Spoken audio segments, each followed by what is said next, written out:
I'm Chance Dorland, and this is the In-Depth Podcast, an interview program from ExpressNews.com with in-depth reporting and other resources for stories affecting San Antonio and Bexar County. In the shadows of the Enchanted Rock State Natural Area, you'll find an estate built by collector extraordinaire Charles Choice, the one-time guitarist for a briefly famous 1960s rock band, who had to beat a June 5th deadline to remove all of his collection from the property. At one time, the estate housed everything from life-sized wax sculptures depicting Jesus Christ and his 12 disciples at the Last Supper, to a teapot featuring two deer heads, or even an 1880s Italian figurine that once upon a time greeted theater goers. Those and other purchases, however, have meant that Choice now has a money problem, and he recently had to move these and other collectibles away from the nearly 40-acre namesake estate that resembles an old-world village in the Texas Hill Country. I'm joined now by San Antonio Express News business reporter Patrick Daner to learn more about 75-year-old Charles Choice and the money woes that he's gotten himself into. So, Patrick, thank you for joining me here once again on the program. I've already briefly described Choice a bit, noting that he even was in a 1960s rock band. So before we get started about those money woes that you've recently written about, tell me even more about his background. Well, Charles Choice was born in Philadelphia, and really just had a really, I guess you could say, a eclectic career. He's done a lot of different things, from being a musician to an artist to a builder. He's just done a lot of things. He was in the band Soul Survivors, which a lot of our older listeners might recall. They had a top 4 hit with the song Expressway to Your Heart.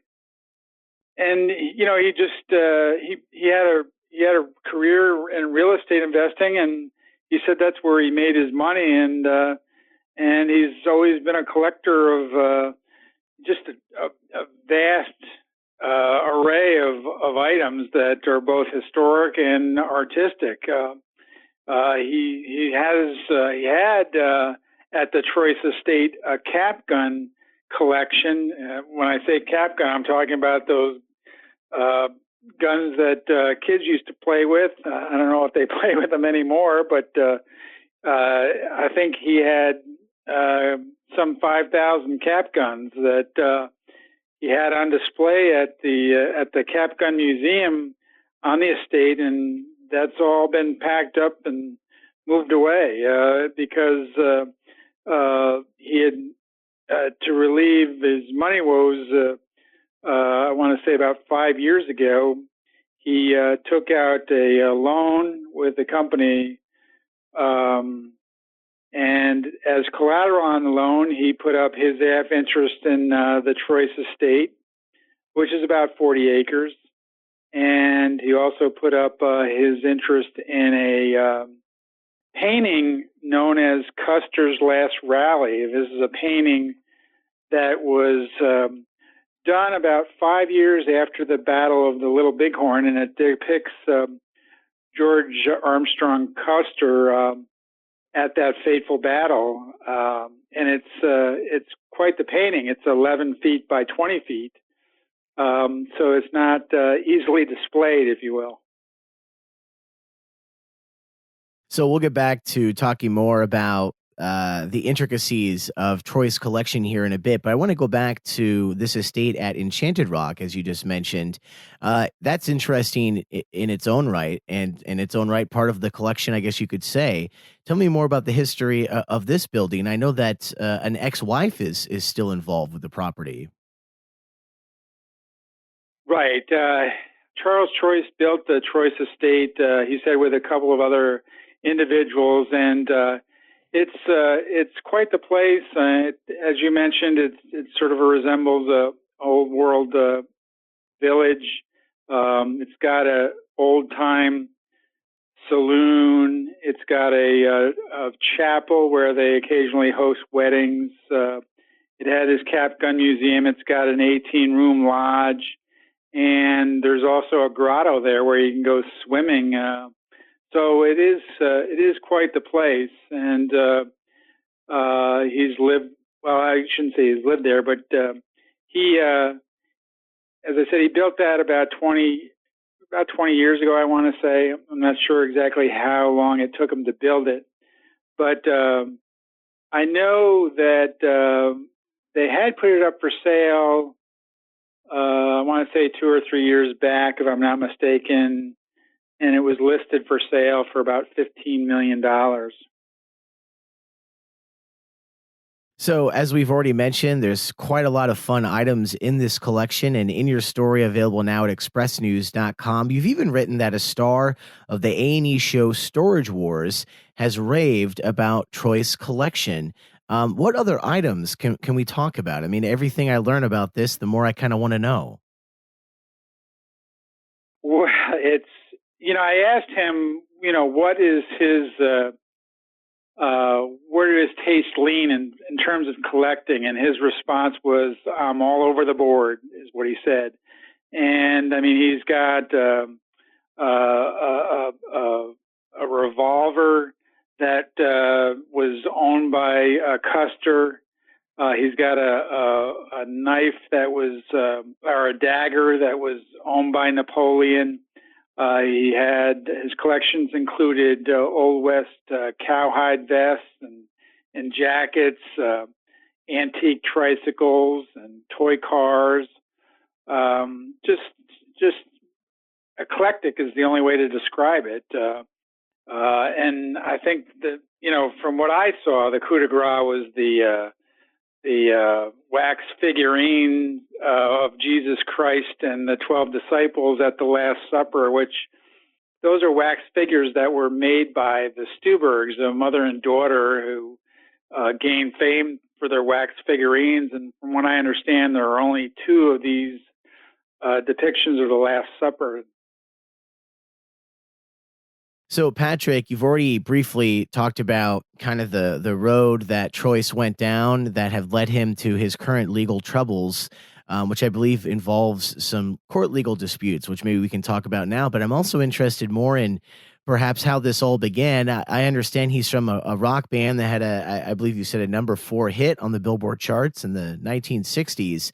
I feel like if I came from a family where my father had a hit on the Billboard charts in the 1960s, maybe we wouldn't have had enough money to buy all these things. I'm sure there's a lot more to that story of where the wealth came from.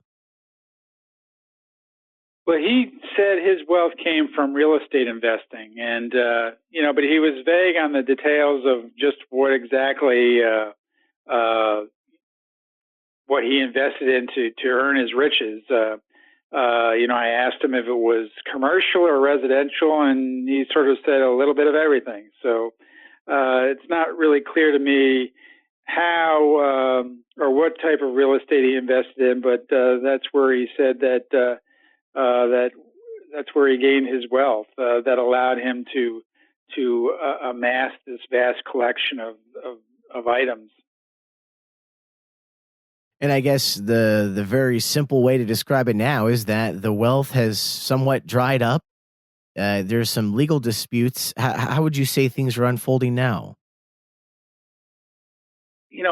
There's the phrase asset rich and cash poor, and that's what he is. He has a lot of assets. His attorney had told me that conservatively, if he had to sell his collection, he could easily pocket $10 to $20 million.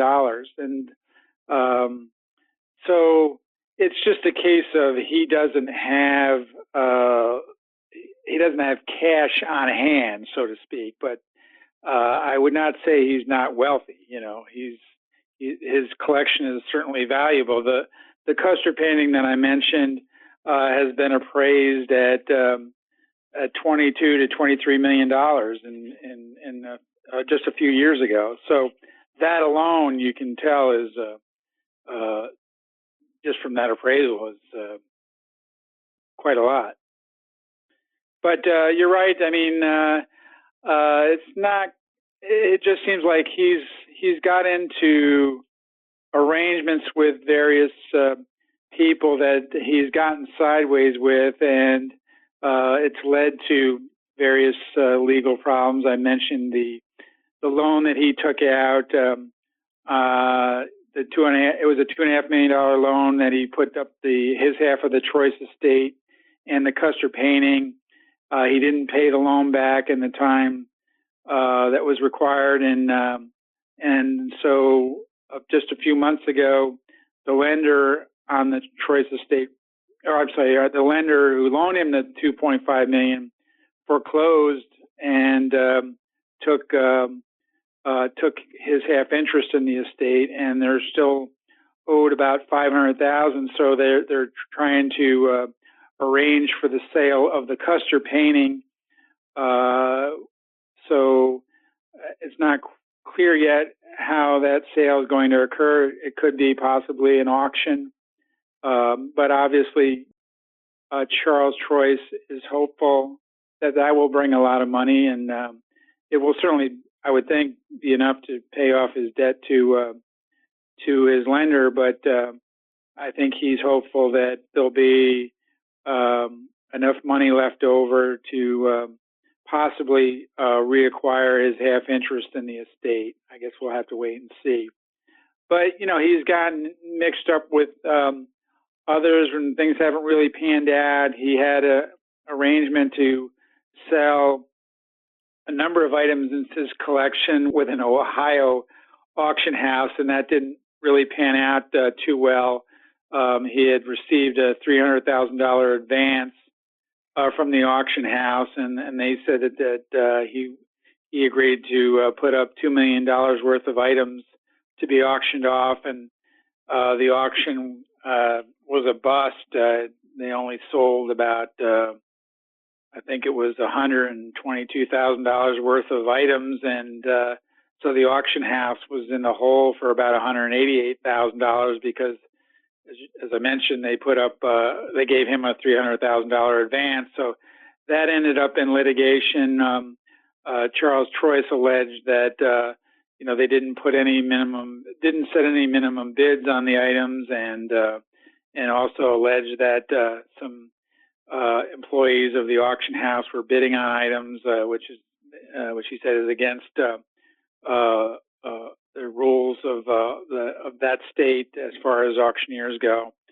And so, that both sides had filed lawsuits against each other, but they essentially had those cases. I guess they didn't really pursue it, or the case was dismissed. It didn't really go anywhere, as far as I can tell. If they settled, it wasn't disclosed publicly. And, he also tried to auction this collection of paintings that he has, which includes Picasso, Salvador Dali, and, some big name artists. I think the collection is about 18 paintings from what he told me. And so they had tried to auction some of those paintings off, and that didn't pan out either. And then he had another deal where he was going to have the person who was holding the Custer sort of as a middleman, given he had put it up as collateral on the $2.5 million loan. Well, that person was supposed to he's going to try and market a painting known as Barely There by Robert Rauschenberg out of Port Arthur. He's deceased now, but anyway, the agreement that Charles said he had was that if this person marketed the painting and was able to achieve a sale of over $2 million, that person could get a commission. And the painting has apparently gone to someone else, and now Charles is sued to try to get the painting back.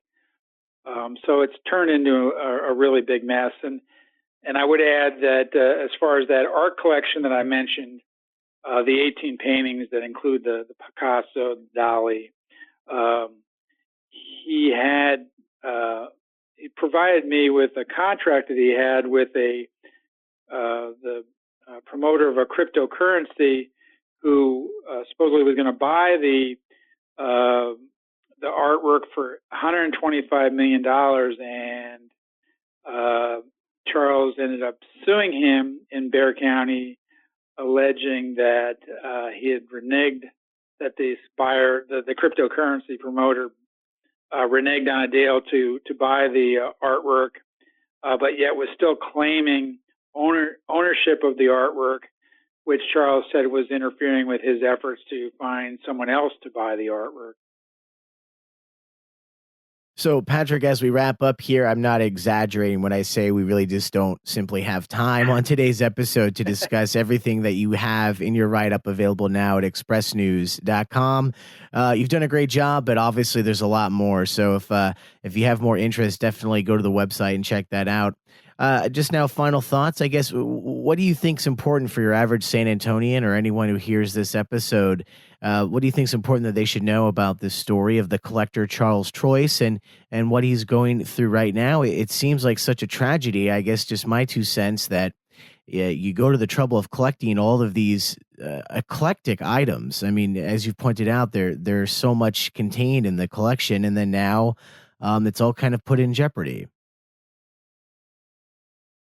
Well, I don't know if it's necessarily in jeopardy. I mean, clearly the customer may have to be sold, and he still has the artwork that's tied up in litigation with the cryptocurrency promoter. But so he still has that. But I think he's a fairly optimistic individual. I mean, he still has an interest in building a museum that will, in essence, tell the story of civilization. He still wants to do that despite his money troubles, and that might be, some might think that that's a little cockeyed, but he still wants to do that, and he's hoping he can pull it off. And he wants, for instance, the wax figurines of Jesus Christ and the 12 disciples at the Last Supper to be a fixture of that museum. So I think he's just I think an optimistic individual who's perhaps gotten mixed up. So it's just one mess after another.